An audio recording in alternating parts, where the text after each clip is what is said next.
An African mask is a phenomenon, a spirit. The mask is always a spirit. Master, you give me money and I go for bush and buy a very beautiful piece. In order to get to know African art, Africans have to travel to Europe. It's the only place they can see the really interesting items.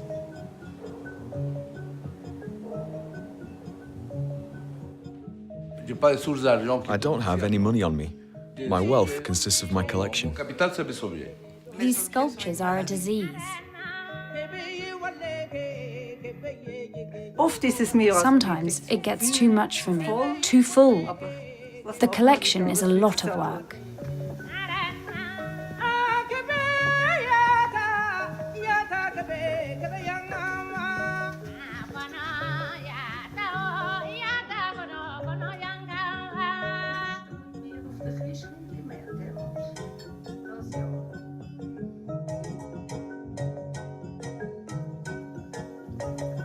Masks from Nigeria, in Bavaria. Gerd Stoll is a collector of African art. In his hotel by the Königssee, he exhibits masks, sculptures, and nail fetishes from Nigeria, next to the Baroque Madonna. And these are my favourites, Ibechi sculptures.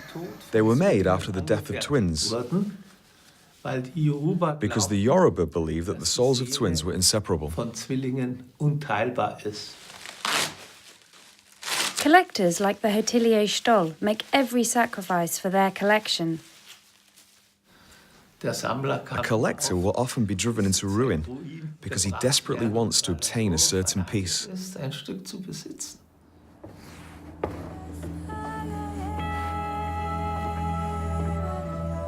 Dr. Schedler has travelled to Africa many times. For decades, the collector has been a popular expert at art auctions. Africa. Some of it's the thirst for adventure. Negro dances. That's what they were called. That's what everybody wanted to see. It was a matter of desire, African art. You fell in love with it. His most recent acquisition is Nepa mask from Nigeria. The mask weighs 30 kilos and was held above a dancer's head by 2 sticks. This was only possible while in trance. Art collectors are like hunters. Basically children that desperately want a certain toy, and the moment they get it, they put it away.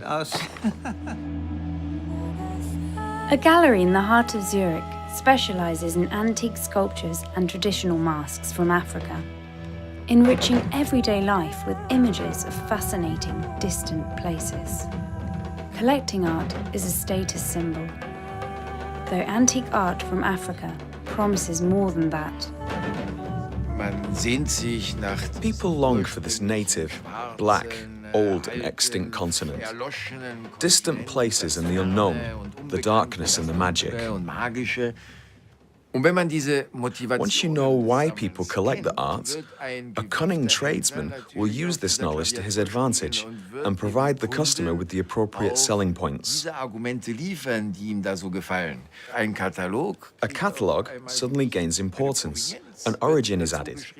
All this increases the value, and with that, the gallery owner promotes himself, or the gallery, or the auction house. Sotheby's and Christie's invest millions into marketing just to make their name stand out.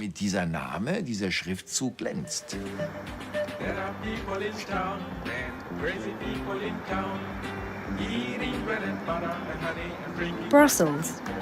The trade fair for non-European art showcases antique art from Africa. A few years ago, masks, cult items, and everyday tools were considered to be primitive tribal art. Since then, their reputation and value have grown. The art fair is a meeting point for traders and collectors from around the world. This year, Brussels gallery owner Didier Claires is once again running the event. I started my business about 20 years ago, when I traveled to Africa in search of various items. Soon I realized I was 40 years too late. To be able to offer a high-quality standard on the market, I look for old collections belonging to important families, to collectors that have been bringing back items to Europe for more than 100 years. I think that is our pleasure, is hunting. Yeah, And you know, you find the piece, you can know that there are at least 10 to 20 people who are fighting for it. You have institutions, you have museums, you have collectors, you have dealers. It's la bonne guerre. Well, everybody's fighting because we all have, you know, a very constant taste. Whoever pays the most wins.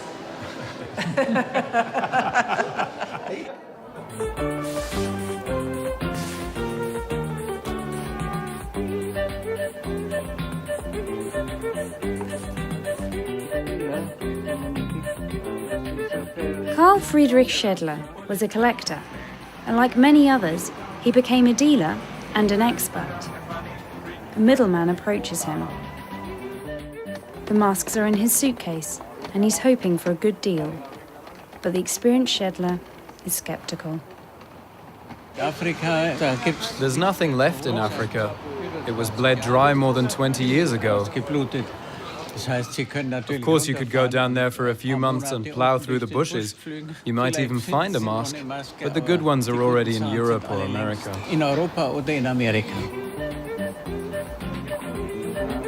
In the street cafes, collectors show each other their trophies. They compare style, material, and patina. They examine origin and age and estimate the value.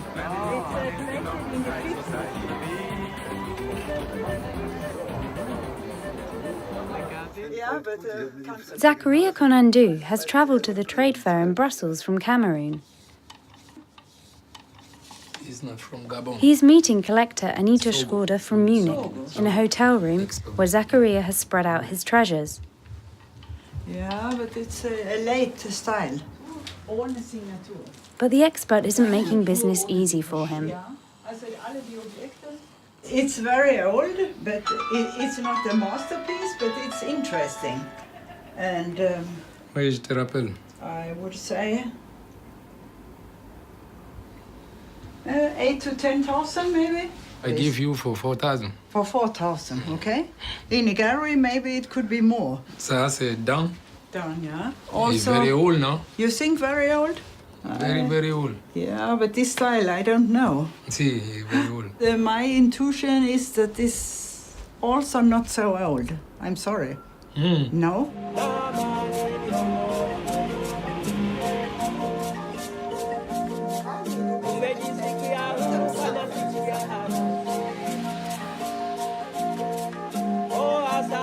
The Galerie Valou in Zurich is a family business. The father travelled to Africa decades ago, and the art he brought back is now a profitable commodity for his son, Jean-David. The last couple of years haven't been easy, so the art trader is exploring new markets. Jean-David relies on internet retailing nowadays. This is a scene with my father in Togo. Looks like he's greeting some middlemen. And he'll probably buy something later. This is where my father set up the first museum in Africa. His goal was to exhibit items from all over the continent. We took over the gallery in Zurich, while my father ran a museum and a gallery in Africa.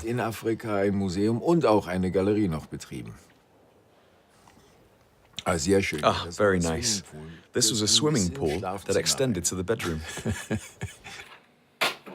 Gallery owner René David's second marriage was to Ina Mekpa, a Togolese woman. Traditional art never interested me. They never taught us anything about our culture in school. When I met my husband, he became my teacher. René helped me understand voodoo cult objects. I've learnt a lot. In the past, the people of West Africa were inspired by nature and their gods, believing in the immortality of their ancestors. In Togo and Benin, the old voodoo religion lives on to this day.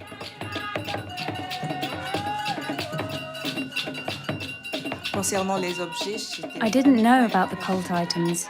Alors, à partir de notre rencontre, il a commencé à me faire visiter des temples où il y avait des fétiches. We visited the voodoo temples and spoke with priests.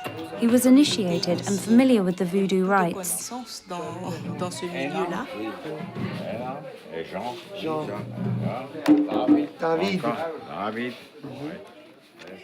Au début, j'étais un peu réticente parce que aujourd'hui, At first, I was apprehensive. We're Christians and we're taught to avoid such things.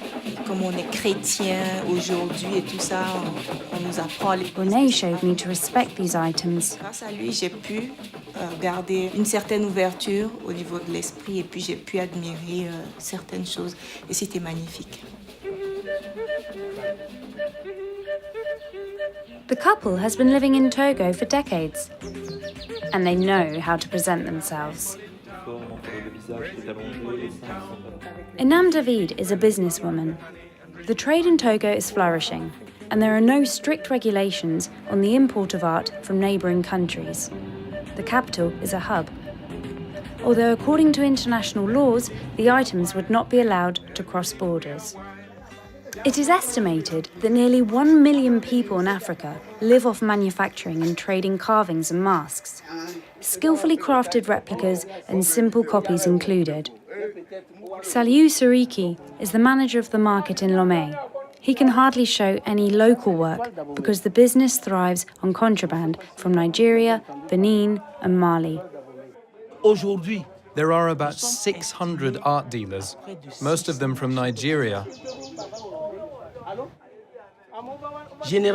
But it's possible to obtain art from other countries as well, because Lomé is a crossing point. It's where traders stock up on goods for Europe.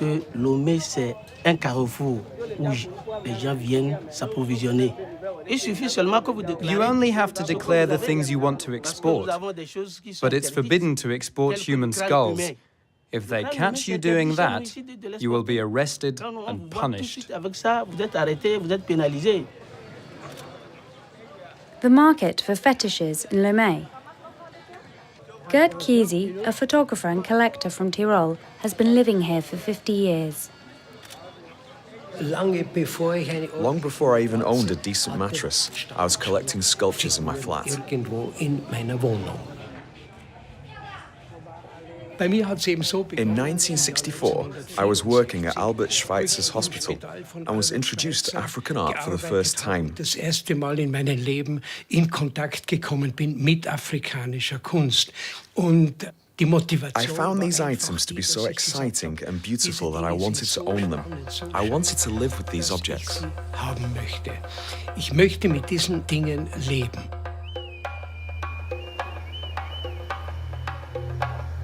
He found 3,000 objects and a dream. He wanted to give the people of his hometown, Schwarzenintau, an understanding of the foreign masks and beautiful sculptures. He dedicated himself to this cause for decades, until he was able to open his Museum de Fulka in 1995.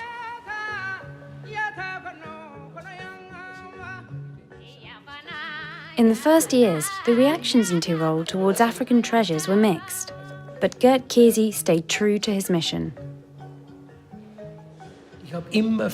I have always tried to understand the beauty of the world and to show it in my collection.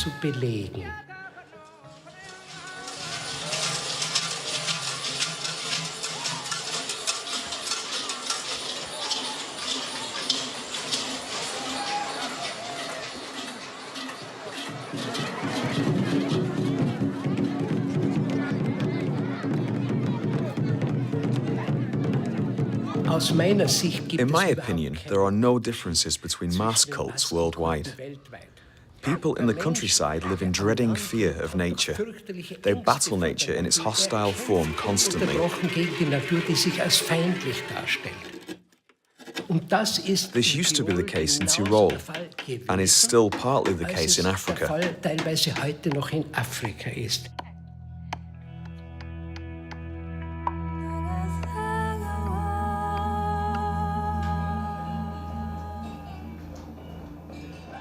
My love for Africa started with the Tarzan movies when I was about 20. It fascinated me. The natives with the old things, the shields, the weapons, the spears. This was with the Dogon, mask dances. I brought cigarettes and cigars. African men always respond to that. A beautiful old dancing mask that was actually used. I was even able to take a photo with the dancer himself, and his son sold it to me. The land of the Dogon is located in the west of Mali, a paradise for tourists, longing for masks and myths.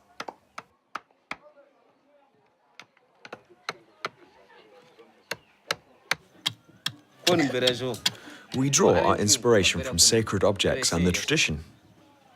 The copies I carve are based on them, but of course they're not holy themselves. Today, the masks of the Dogon fill museums and living rooms of rich collectors overseas. Old masks haven't been discovered here in a long time.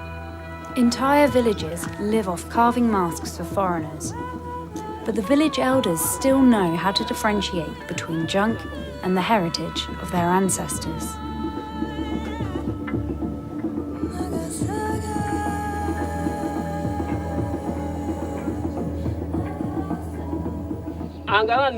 The masks are only brought to the light of day on special occasions.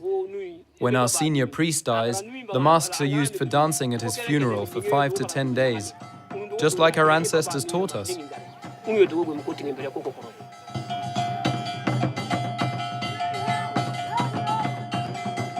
The masks in cult and ritual. Only while moving, the masks come to life. A sculpture and its mask are inhabited by the spirit. It brings the ancestors to the present. The spirit is summoned into the wood, and its body moves dynamically and frantically, although the face remains static. In trance, spirits rise that aren't visible to the human eye.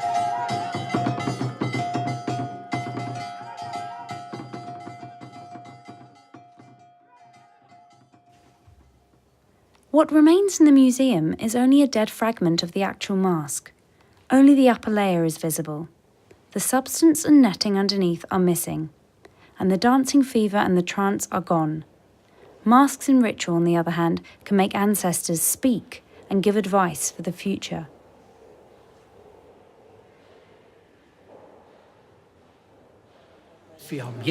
We currently own a fantastic Dogon collection from Belgium. A big problem is that collectors are getting a bad name for depriving the culture of these items. Der Kultur diese Objekte entziehen. The museum was a moral decision for me as well.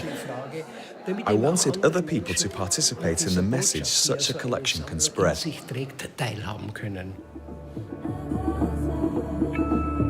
Masks spread fear and respect. Masks are an expression of power originating from the world of natural spirits and ancestors.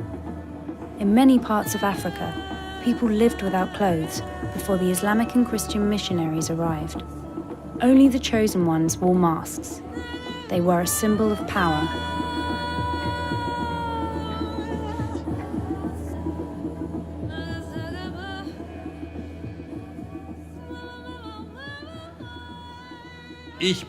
I see my collection as a personal gain.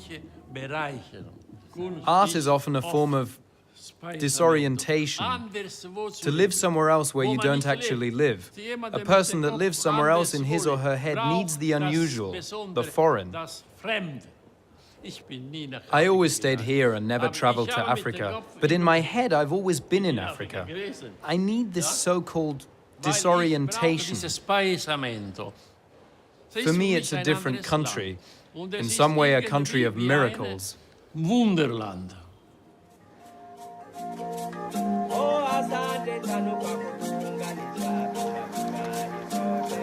The art historian Dr. Romuald Chibozo studied in Germany. Today, he travels back and forth between Berlin and his home country, Benin. Chibozo is researching the perception of African masks and items in Europe. The first time I saw traditional African art was in the Ethnological Museum in Berlin. à Darlem.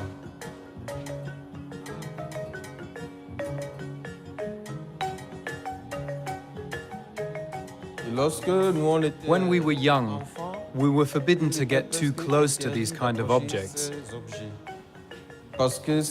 because they were sacred. Un caractère sacré.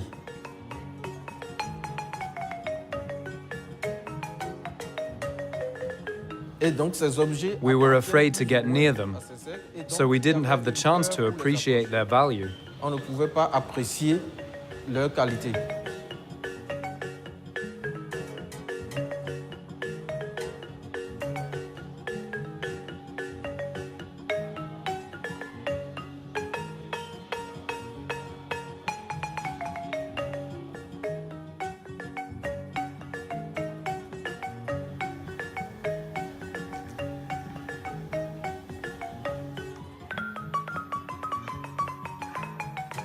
Dr. Aisha Laidu was born in Niger in West Africa.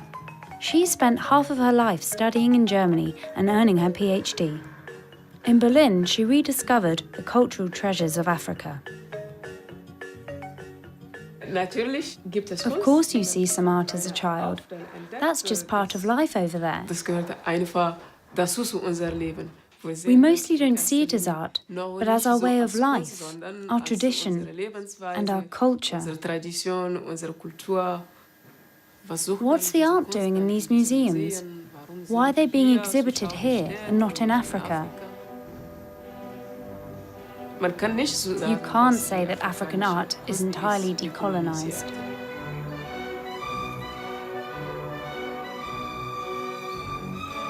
Africa's treasures were being preserved in European museums.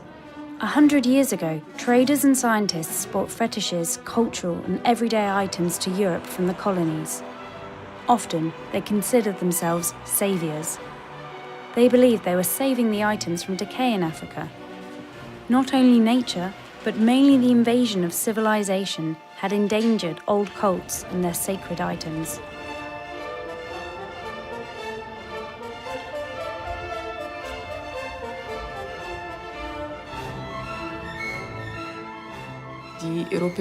Europeans benefit from the art. We are wealthy and can afford whatever we want, even things belonging to other cultures. We can afford to own this exotic part of Africa.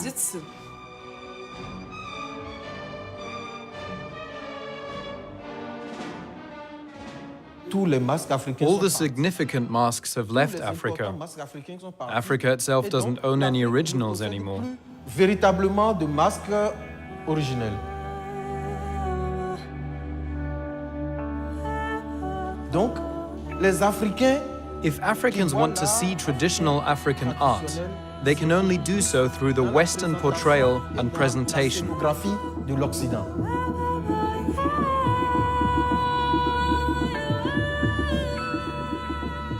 I was the first African who worked for the Department of Art History at the Humboldt University in Berlin. I have been researching the perception of traditional African art because I want to understand how people see the art today. Most Europeans transfer their own perception onto other cultures. In 1979, journalists wrote about African art, calling it children's art at the most. C'était un art d'enfant.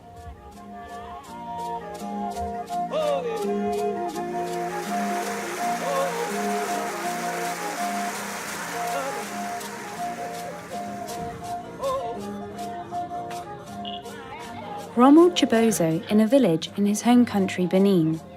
He has been following the tracks of old masks and has found that they are still being used ritually.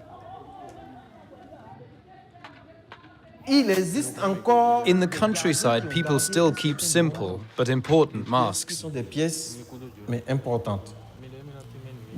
the items that remain are nothing compared to the items that are gone.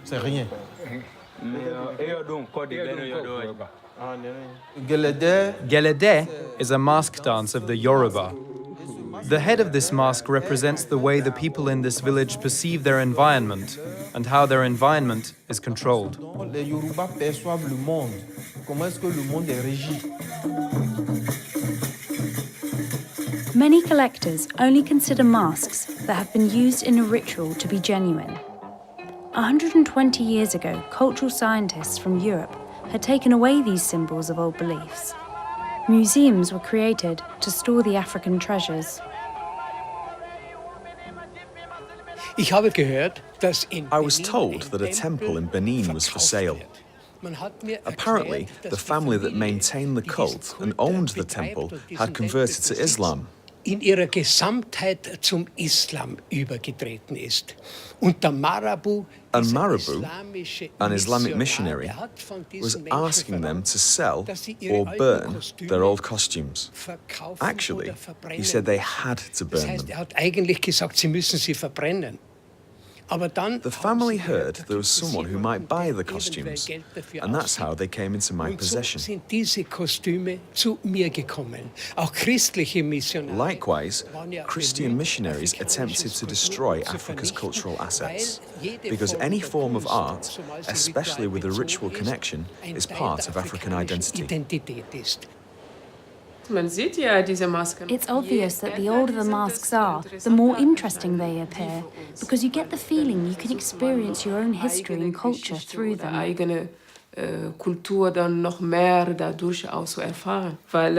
Christians, Islamists and colonizers tried to destroy African history, tried to make it seem like Africans didn't have any. Which is wrong. Seeing that Africa is the source of history altogether. That's why old art can still be found in West Africa. Excavations in Nigeria. The culture of the Nok dates back nearly 1,000 years before Christ. The discovery of their terracotta figures made them famous. The Nok already extracted iron ore and made tools from it. As of yet, their statues and amulets belong to the oldest form of figural art in Africa south of the Sahara. These advanced civilizations are still mostly uncharted. Cultures and realms have been forgotten due to the lack of written documentation and hence any memory of them. The men are proud of their findings, which can enable them to track the roots of their own history. Magana.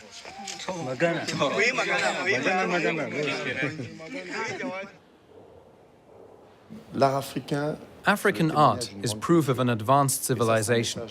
I always tell Africans, it's proof that you had one of the greatest cultures in the world. We often speak about the objects, the masks and the fetishes, but the art of the royal courts in the 14th century is forgotten, not even to mention Nigeria and Benin, where you can find items more than 1,000 years old. That's evidence of a very ancient culture. Maybe the Western world was still living in caves while Africa already had kingdoms. A throne in the Berlin Museum. The masterpiece from Cameroon has been in the museum for 100 years. Back then, the king had to settle for a copy of his own throne.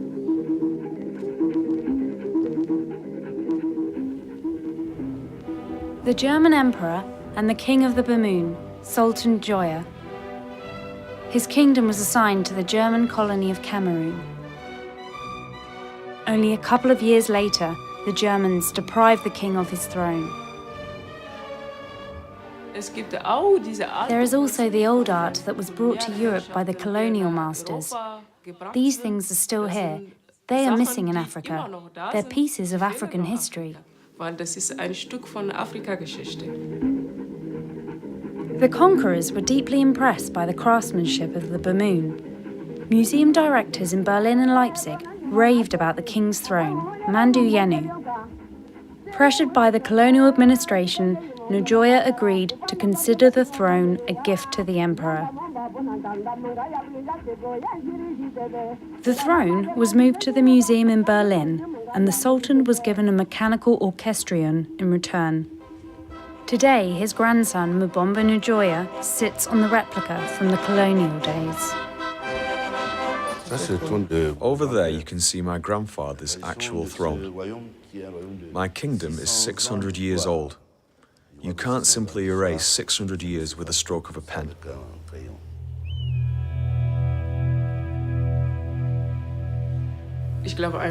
I believe it was plain robbery. It was to show, I own this land and I am powerful. Ich bin mächtig, das Land gehört mir.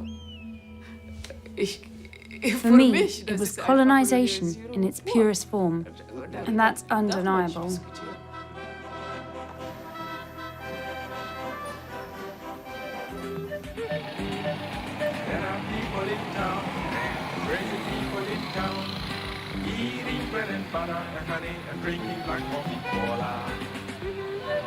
The Swiss gallery owner René David is familiar with these allegations. Due to historical experience, European art dealers are considered art thieves by Africans. But David wanted to make a change, and he opened a museum right at the hub of the West African art trade.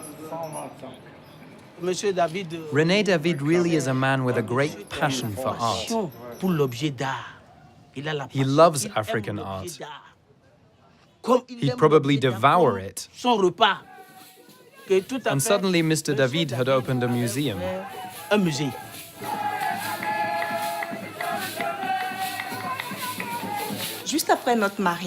Shortly after our wedding, René suggested buying a house and setting up a museum. I was scared, but he said, "Don't hesitate, it's going to be great." It provides us with the possibility to educate people, to show them what African art really is. I own a lot of original masks from Africa. I'm going to bring my entire collection from Switzerland back to Africa. Get to work. After all, the museum is for you.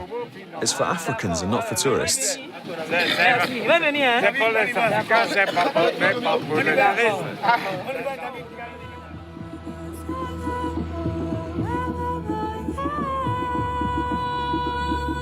Being the only museum that exhibits a large collection of items from all over the continent, it has become a magnet for collectors and traders.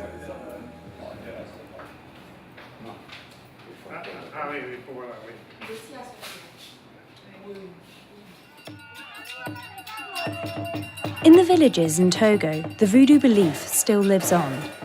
Objects of nature serve as a vessel for ancestors and spirits.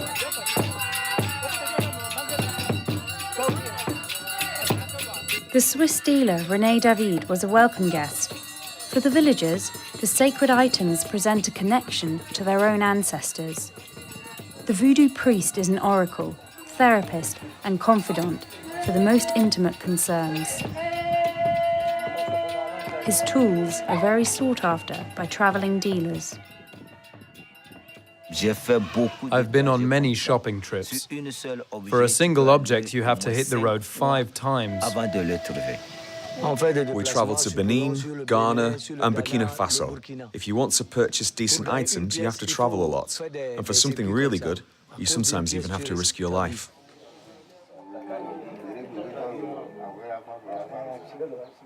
The traders Omar Betouré and Hosseini Bida travelled from the capital to the distant village of Seko.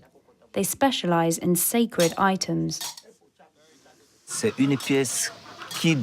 piece we saw today is at least 100 years old. I offered to pay 300 euros, but he declined. The family notices when you replace a fetish. He can't do that. He told me to forget about it, otherwise it could lead to someone's death. My death or his. Sometimes we buy objects for 150 euros and sell them for 450 euros. After subtracting the costs for transport, etc., we're left with a small amount to live off. The prices puzzle me. Sometimes you read in the newspaper that items we sold are going for 7,500 euros in Europe.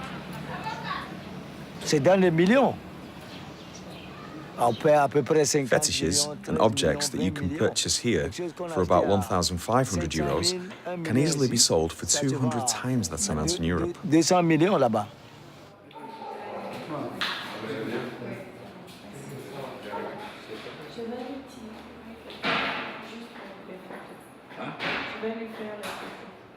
I've known Mr. René David for a long time.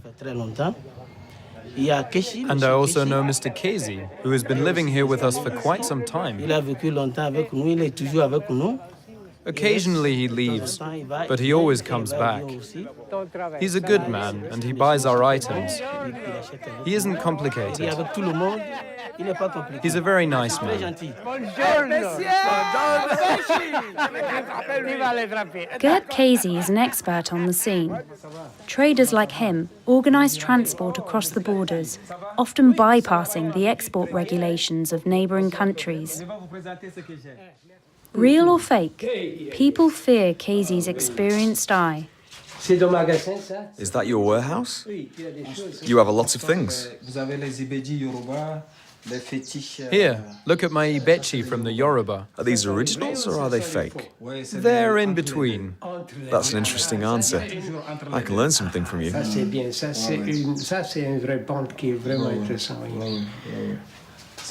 This one is a fetish from Ghana, from the Ashanti. It's supposed to be from the Ashanti? The wood's too light for the Ashanti. No, it's in between. Some of them are heavy and some of them are light. Basically, I'm Togolese. I used to be your uncle's customer. You've been working for me for 40 years, packaging the items and handling customs.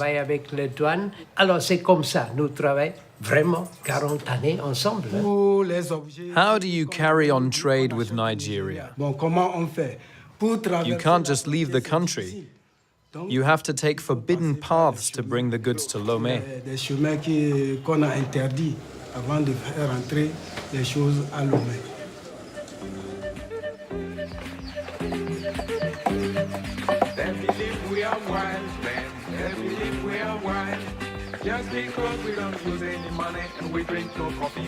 A village on the border to Benin. The carver Amidou Gentil works here with his family. I can sell you this mask for 75 euros. I have 2 wives and 8 children, one here and one in Cameroon. We live off this work. Business isn't going well. The dealers come to us and always talk about the crisis. But when will this crisis actually end? We, the artists, are asking you Europeans whether you've run out of paper to print your money over there. There have been strange developments, especially in the field of art. An item you bought or traded for a pair of sneakers 20 years ago might now be worth thousands of euros.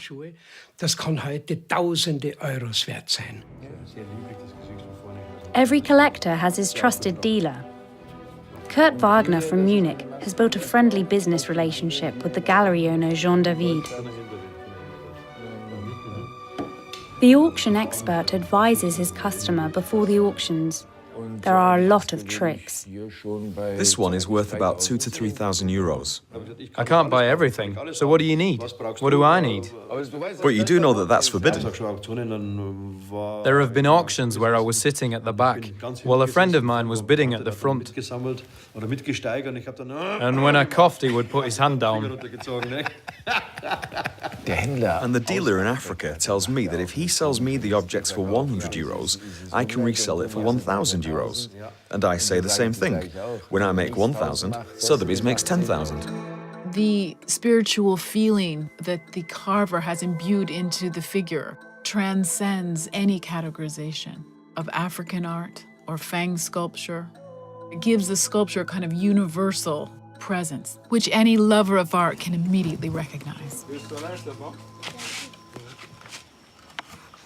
There is a lot of money in the business of African art worldwide. So obviously, clever marketing is a necessity. This includes catalogues, nice pictures, great exhibitions. In the end, it's a product, like a product in any line of business. If Nestlé wants to launch a new yogurt, they will try to sell it as best they can. And if they succeed, the product sells well. For example, you can buy mineral water for 1 to 10 euros. It's the same water in every bottle. It's the marketing that makes the difference, and it's the same with African art. auch bei afrikanischer Kunst. The auction houses obviously play a big role. There are different ways to manipulate the value of an item, and this is often done shamelessly. Sometimes dealers rebuy their own items at a high price in order to have a reference price.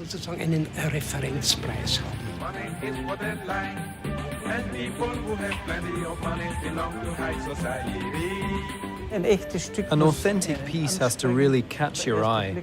The first glance has to be enough. Is it fake or real? Even for an art collector, it's difficult to get the hang of these things.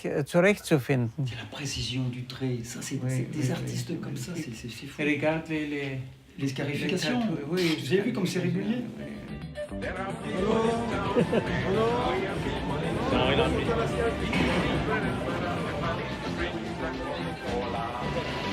The Club of Collectors travels to Europe's events. In the prestigious bookshop Fischbacher, they are greeted by a familiar face.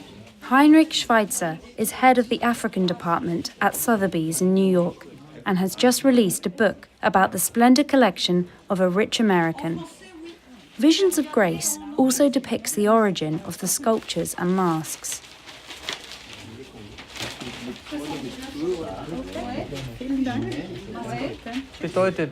Needless to say, it improves the value of the collection.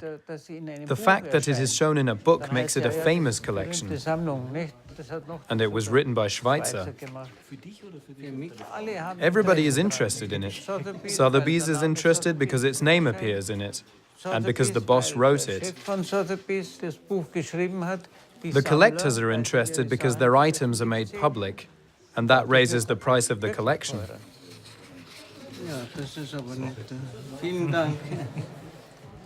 A collector only considers goods with a North American or European certificate to be valuable.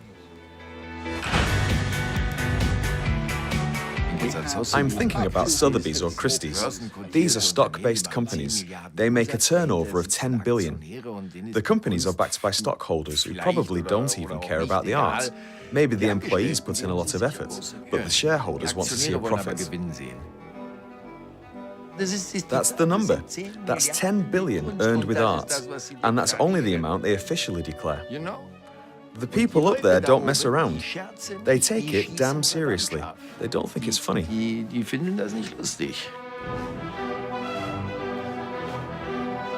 Sotheby's spent $42 million alone on the sale of an African art collection belonging to a hairdressing empire. The jewel in the collection, a female Sanufo figure that was auctioned off for a record price. $600,000.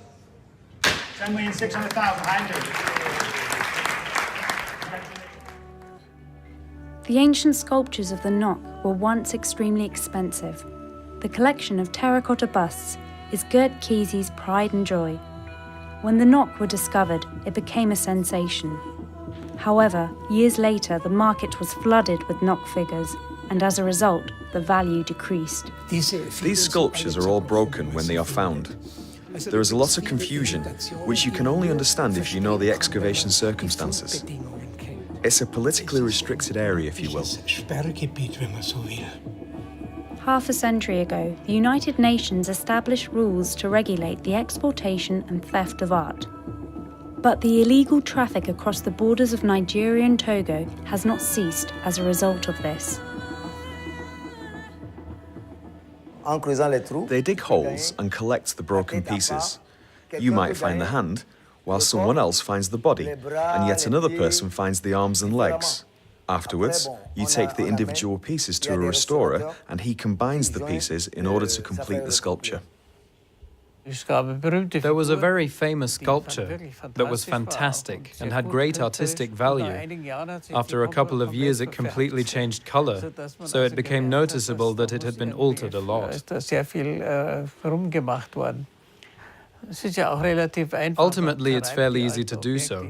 You pulverize the old broken pieces that aren't worth a lot, mix them with water and create sludge from which you can create a new object.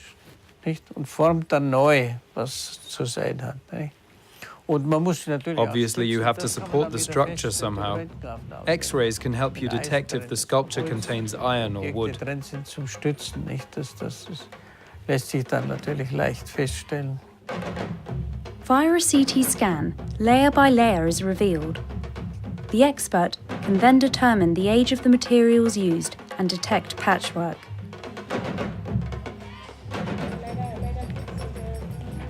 In Nigeria, everything is forbidden. Unlike here in Togo, if you want a knock object, I can bring it to you in a couple of minutes. It's like getting bread. In Nigeria, on the other hand, everything takes place secretly. I have been to the digging areas twice and could never get anything. It was impossible. And then, suddenly, the objects surfaced in Togo. It was very exciting, because they brought them there using onion trucks, hiding the objects underneath the onions. Although it wasn't really hiding, since it wasn't forbidden to import them. It's fascinating that you can't find a certain item in one place, but suddenly someone offers it to you 1,000 kilometers away. Middlemen hand out Sotheby's and Christie's catalogues to carvers and artists, who then use them as a reference. Documents of origin are then written by the middlemen in the capital or overseas. Whether or not the work of a carver becomes a fake is determined by the paperwork. Falsely dated documents are used to deceive the buyer. I work with the entire world. I have customers in Germany, the United States, France, and everywhere else. What else are we supposed to do? Without the copies, we wouldn't be able to survive.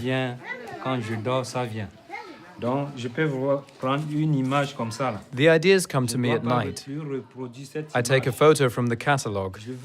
This one is a Sanji statue from Gabon with missing feet. I would replicate it perfectly, only adding the feet. When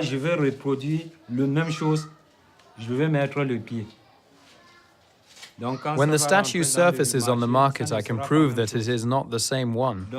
I can replicate every single piece in the museum, and you wouldn't be able to tell them apart.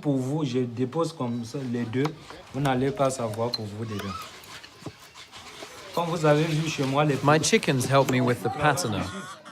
For the first and second layer, I use goat blood. The third step is chicken feces.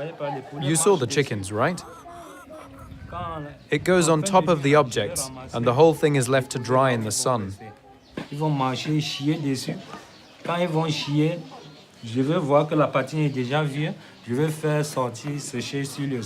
The feces stay on the objects, and eventually they end up looking old.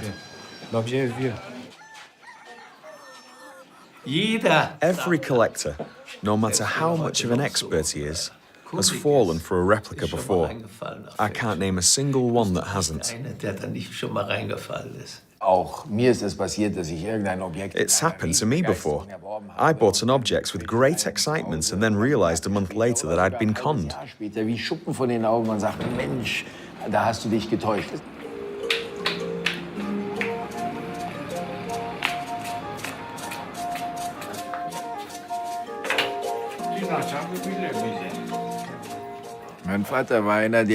My father was one of the first people, or even the first person, to open a museum in Africa by bringing back items from the Western world.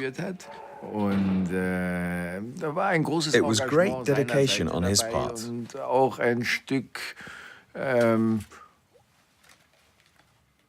And I'd say he was very proud to be the one person to actually do something everybody else just talks about doing, returning the cultural goods to Africa. Mr. David suddenly said he wanted to close down the museum. Just like that. And nobody knew why. He shut it down, and soon everybody knew. The building is still there, but without the items belonging to Mr. David. He took them with him to Switzerland, and we miss them here.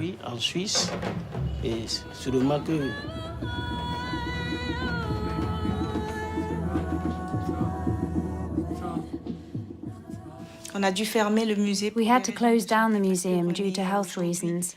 René is weak and ill a lot. We couldn't stay in Togo to carry on the museum, so we shut it down. My father closed the museum down due to health issues, and the majority of the objects were returned to Europe.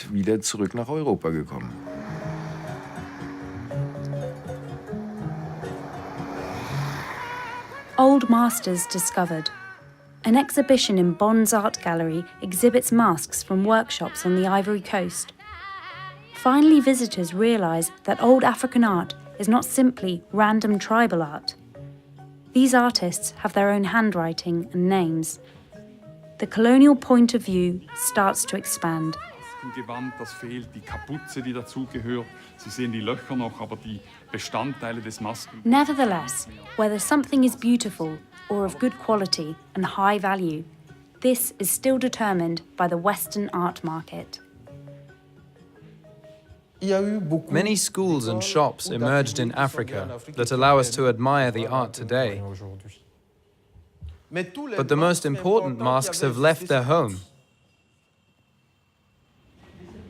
One could say, right, because you've taken away all our authentic masks, we're going to take the waste you send here to make new masks and sell them back to you.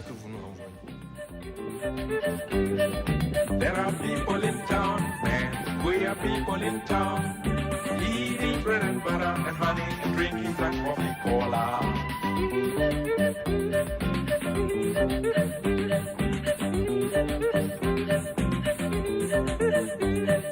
Money is what they like most, money is what they like.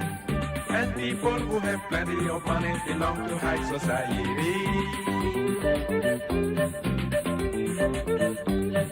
But if you could go and see how they live,